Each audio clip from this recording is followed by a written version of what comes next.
कडून ओटीपी बंद आंदोलन. महाराष्ट्रात राज्यात कलकत्ता येथील आरजी कारा महाविद्यालयात 9 ऑगस्टला पश्चिम बंगाल येथील महिला डॉक्टर व अत्याचार करून हत्या करण्यात आली. या घटनेचे प्रतिसाद संपूर्ण राज्यात उमटले आहे.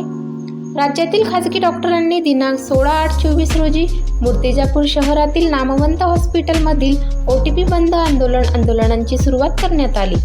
या भव्य रॅलीमध्ये मूर्तिजापूर शहरातील नर्स, डॉक्टर, पॅथॉलॉजी प्रमुख श्रीमती लक्ष्मीबाई उपजिल्हा रुग्णालयांपासून डीपी रोड, बुंबो hospital, Mandalapuri hospital, BT mall, Shivaji Chowk, Tolaram Chowk Marg, शहर पोलीस स्टेशन, उपविभागीय कार्यालय मूर्तिजापूर कार्यालयावर हा भव्य निषेधार्थ पोहोचला. यांच्या मागणींचे निवेदने उपविभागीय अधिकारी संदीप अपार यांच्यामार्फत शासनाला निवेदन सादर केले. या प्रकरणांचा तपास सीबीआयकडे देऊन फास्ट ट्रॅक न्यायालयात हे प्रकरण दाखल करून आरोपी संजय राय याला 14 दिवसांची पोलीस कोठडी घेण्यात आली.